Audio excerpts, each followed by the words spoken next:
നിലാവ് കായ്ക്കും ഷജറിൻ്റെ നനഞ്ഞ കൊമ്പിൽ ശിമാലെന്നൊരു കാറ്റ് വന്ന് ഇലകൾ തൊട്ടു.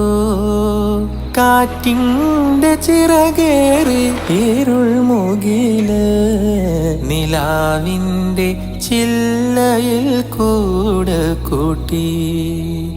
ഇരുൾ ചാരി ചില്ലേന്ന് ഇലയിലേക്ക് തളിരിലേക്ക് ഊർന്ന് വേരിലേക്ക് മണ്ണിലേക്ക് മണ്ണിൻ റൂഹിലേക്ക് കാടാകെ മലയാകെ പടർന്ന് കേറി.